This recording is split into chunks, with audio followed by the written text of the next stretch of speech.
Tem um outro artigo que também será analisado,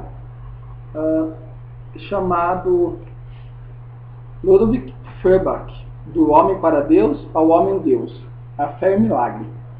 É um texto, um artigo científico de 2009, da Vanessa Martins. E a Vanessa Martins, quem que é a Vanessa Martins, né?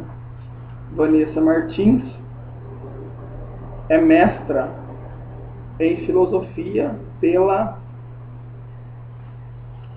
não fala aqui, mas sabemos que ela é mestra em filosofia e ela vai trabalhar, lembrando que o texto está em português de Portugal, ela vai trabalhar justamente a concepção assim, de Feuerbach na ideia de Deus.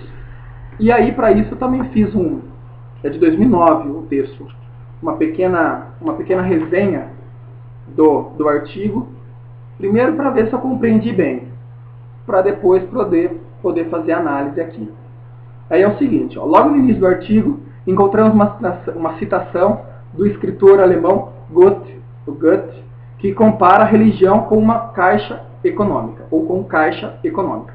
Caixa econômica, se nós formos utilizar, é como que aquilo caixa eletrônico, onde a gente tira dinheiro. Ele fala o seguinte, a fé constitui um capital doméstico e privado comparável ao que no plano público são as caixas econômicas e as mutualidades às quais se recorre nos dias de aflição para satisfazer as necessidades.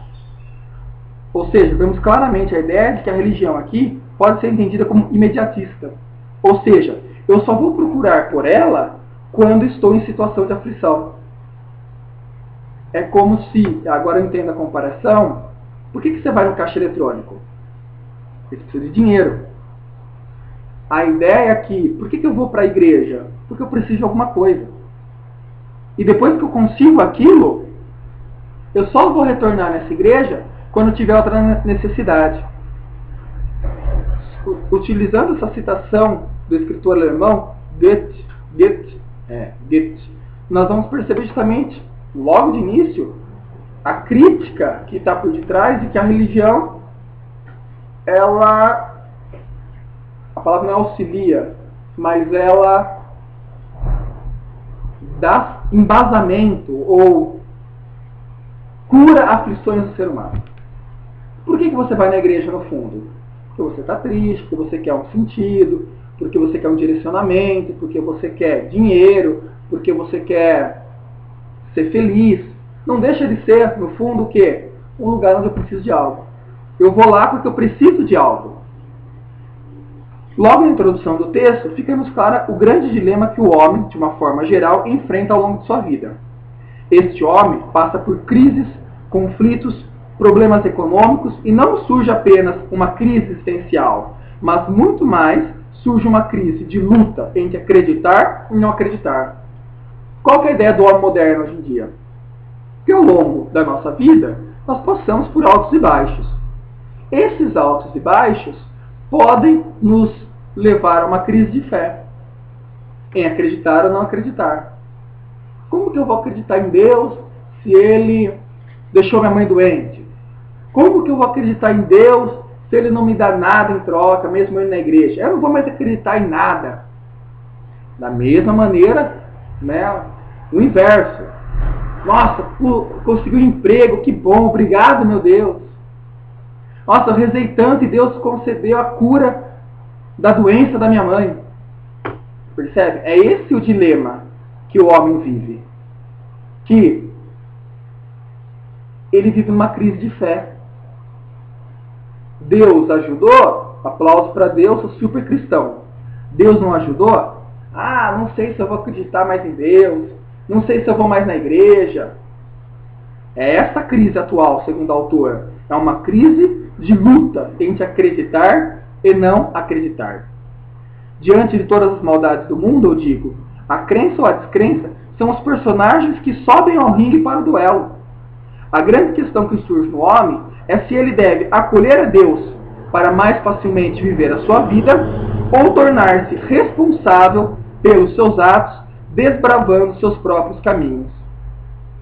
E aí entra uma questão que o Feuerbach vai trabalhar, e a autora também trabalha, é que eu tenho Deus no fundo porque Ele vai me proteger das minhas escorregadas. Quer ver, ó? Eu escrevi aqui, ó.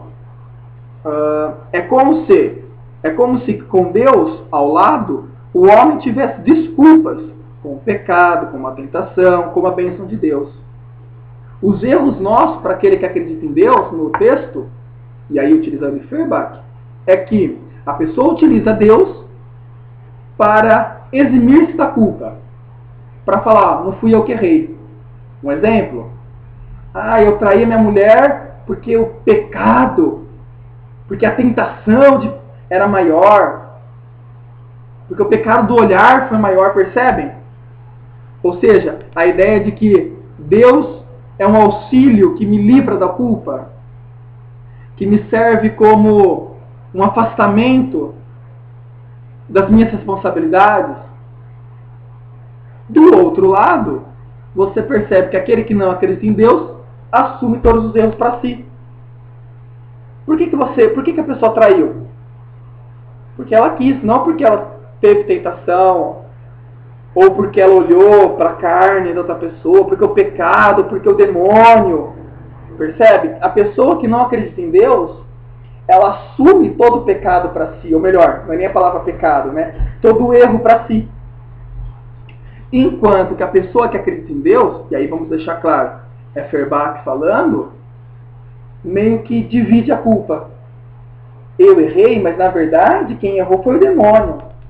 Na verdade, quem colocou esse erro em mim foi o Satanás. Então, é como que... Quer ver? Olha o que eu escrevo aqui. O não acolhimento de Deus faz do homem um ser sozinho no mundo, que tem que assumir seus fracassos e acertos sem o auxílio de uma entidade superior. É justamente isso. O cara que acredita divide a culpa com o demônio, com a tentação, com o pecado. O cara que não acredita em Deus tem que assumir todo o pecado para si, porque para ele não tem Deus, logo não tem pecado, logo não tem tentação, logo não tem demônio e tudo mais.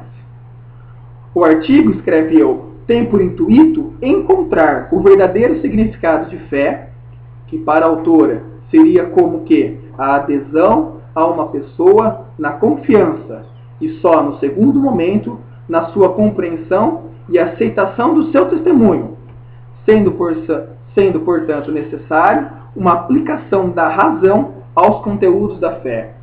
Percebam que ela vai dizer que ter fé é justamente uma adesão que determinada pessoa faz numa determinada confiança. Eu tenho fé que Deus existe, então eu confio nesse ato de fé. Deus existe. Só depois que eu falei, eu acredito, Deus existe, é que eu vou tentar compreender e tentar dar testemunho daquilo que eu estou acreditando, daquilo que eu estou tendo fé. Então, primeiro, segundo a Vanessa Martins, eu tenho fé, para depois eu querer compreender. Mas por que eu tenho fé? Será que tem sentido eu ter fé? Quem é Deus? Por que eu vou nessa igreja? Por que eu erro? Por que eu acerto? Por que Deus me acolhe? Por que Deus não me acolhe? Por que Deus não me atende? Por que Deus me atende? Percebe? Então, primeiro, existe uma adesão da fé da pessoa. Acredita em Deus. Acredito. Depois, aquela pessoa vai procurar responder e dar testemunho daquilo que ela acredita. A ideia de fé que encontramos na autora do artigo é muito mais sentimental do que racional no primeiro momento. Tenho fé porque eu sinto essa vontade de ter fé. Porque o meu coração diz que eu preciso ter fé em Deus. Depois é que a razão entra e vai trabalhar a força ou a profundidade desta fé. A pessoa primeiro diz eu tenho fé e depois se pergunta se aquilo que ela crê realmente tem sentido. A fé, então, vem antes da razão. Mas não seria a razão que sustentaria a fé? Eu pergunto, né? Não seria a razão que sustenta a nossa fé? E que razão que é essa? A razão de entender uma teodiceia, no sentido, a razão de querer entender por que o mal existe, uma razão de querer entender onde está Deus diante do sofrimento da humanidade? Será que não é diante de todos os bombardeios que um crente sofre? Deus não existe, só a ciência é verdadeira?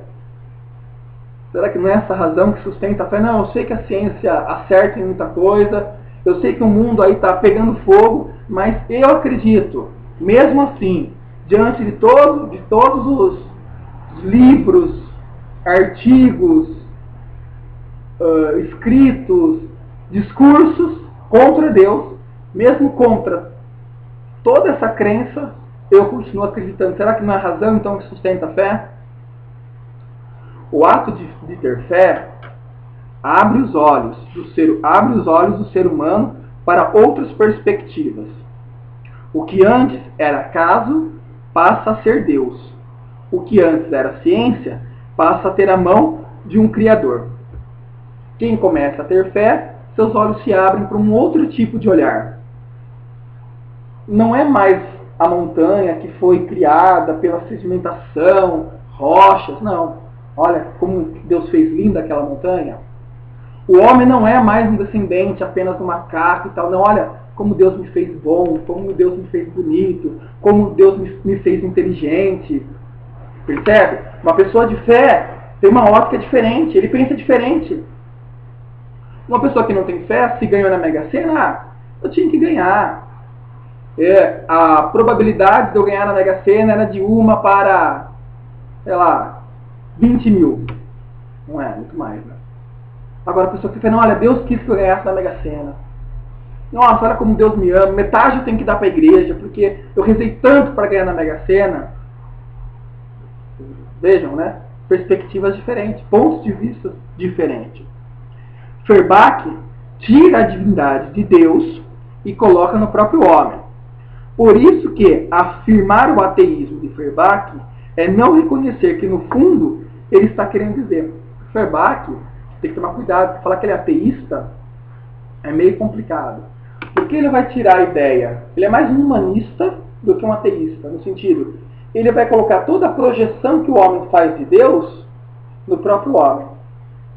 A bondade que o homem coloca em Deus como sendo perfeito, no fundo, é o próprio homem que quer ser perfeito na bondade. A justiça perfeita que o homem acredita, sei lá, vir de Deus, no fundo, é a ideia que o próprio homem tem de querer ser justo pleno, ou ser justo na perfeição. Toda a misericórdia que o homem coloca em Deus, no fundo, é ele que quer ser toda essa misericórdia. E aí, a humanidade da teologia de Feuerbach pode ser entendida agora com a ideia de projeção. Foi o que eu acabei de falar. Deus é projeção do homem. E sendo sua maior ideia, é aquilo que ele quer no fundo dos seus desejos. Ah, Deus, eu queria... Nossa, Deus é bom, Deus é maravilhoso. Porque no fundo o próprio homem quer ser maravilhoso. No fundo o próprio homem quer ser a perfeição. No fundo, a gente pode lembrar de Adão e Eva. No fundo o próprio homem quer ser Deus.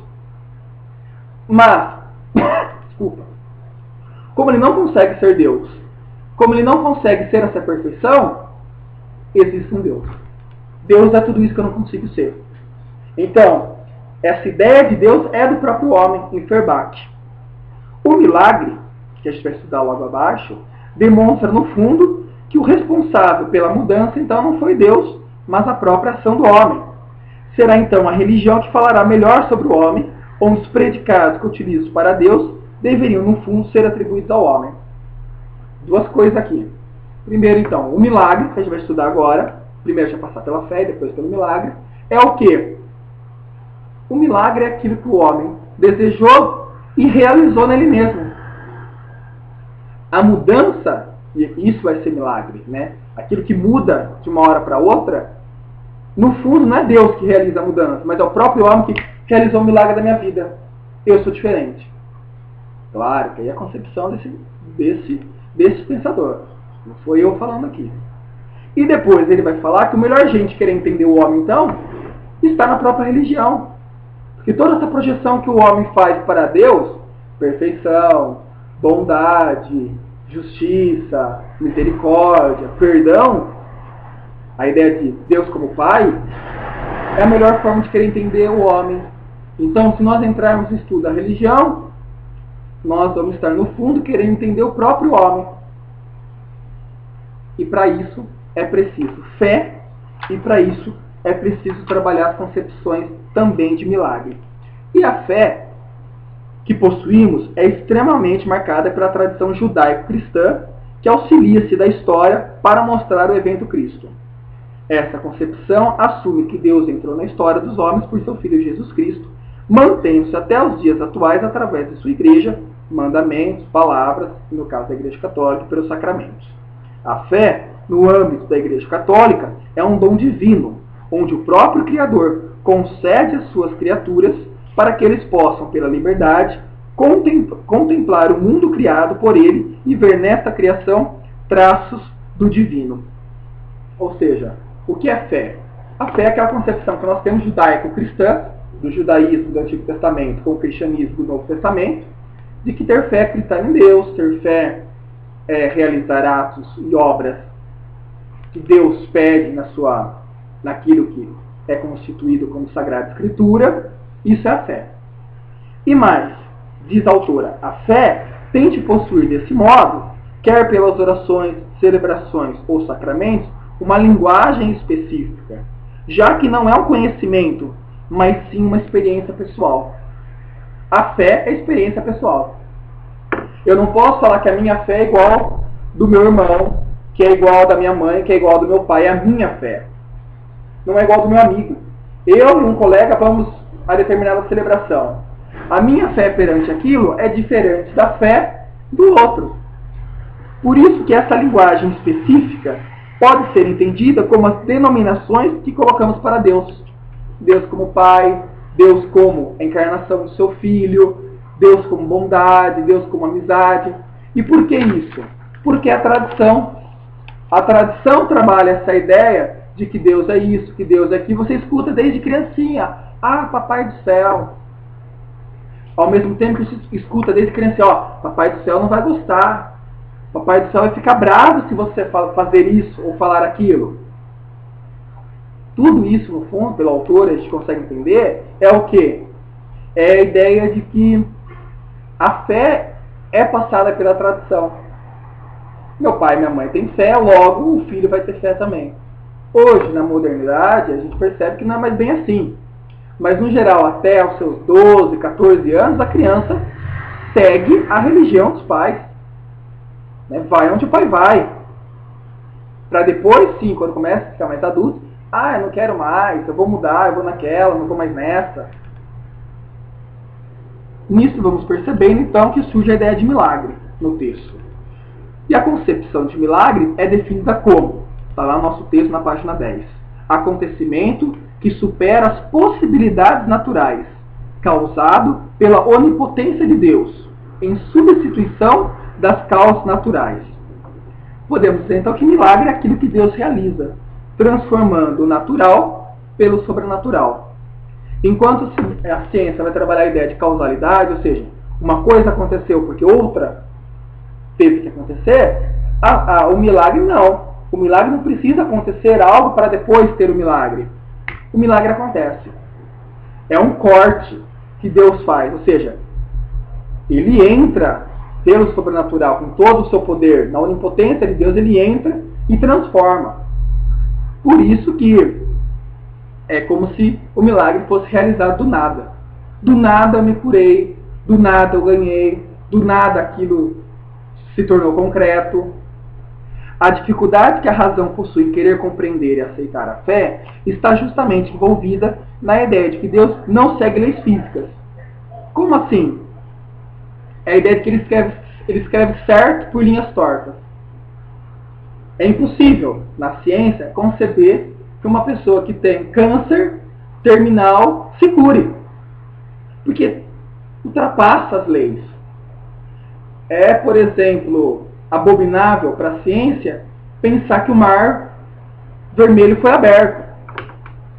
É impensável para a ciência pensar que, que é possível abrir uma montanha no meio.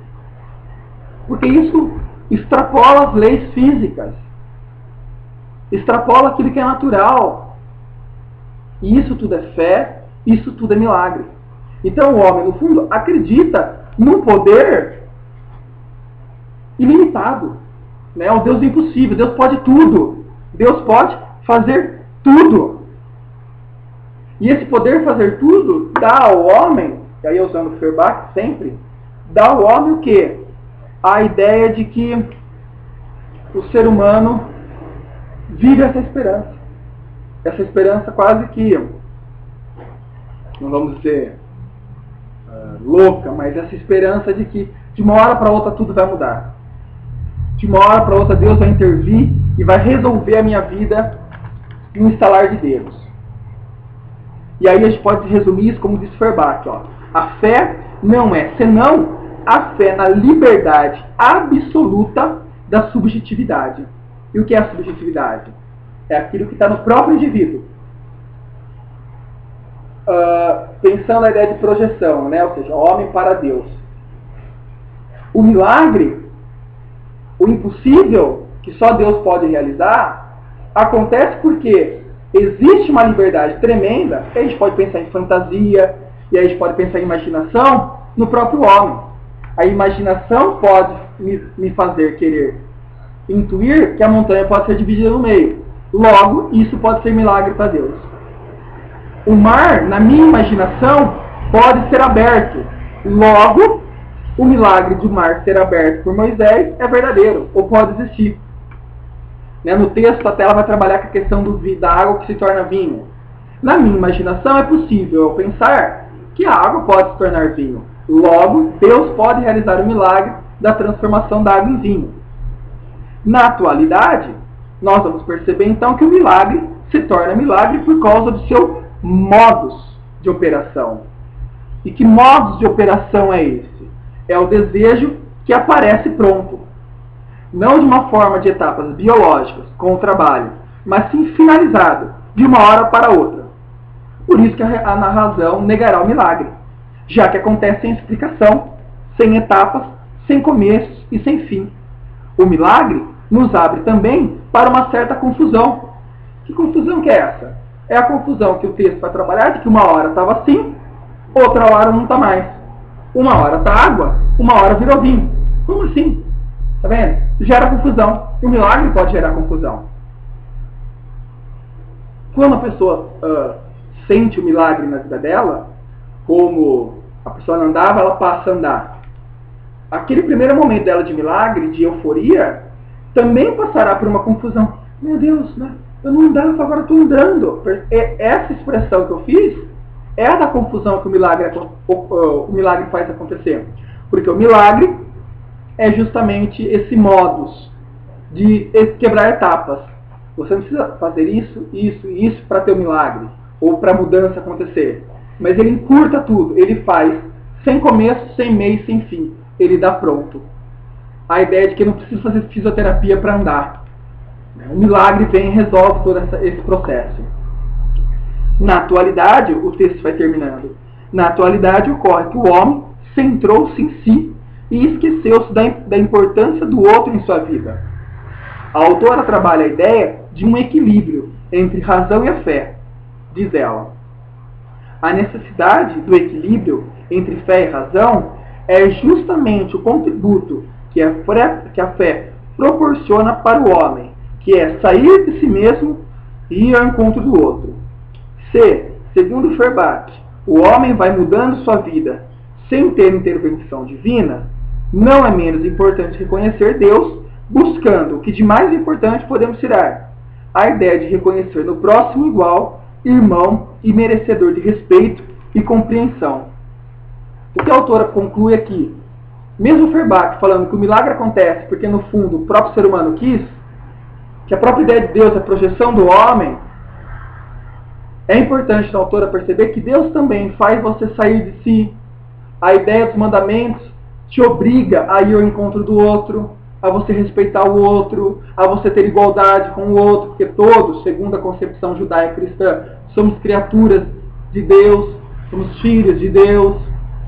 Então, na conclusão do artigo, a gente percebe que Da mesma forma que Feuerbach trabalha a ideia de que o homem se projeta num Deus, e esse Deus, no fundo, é o próprio homem, e que o milagre é algo que o próprio ser humano realiza nele, Deus vai realizar a mudança. E esse ato de falar, Deus vai realizar a mudança, eu me realizo, eu faço o milagre, já que Deus, no fundo, é só uma ideia do homem, ao mesmo tempo essa ideia, aí a autora puxa para a teologia, ou seja, puxa para o cristianismo, é necessária, porque faz o ser humano sair de si, ir ao encontro do outro, faz o ser humano querer acolher o outro, faz o ser humano ver no outro alguém igual e não alguém diferente.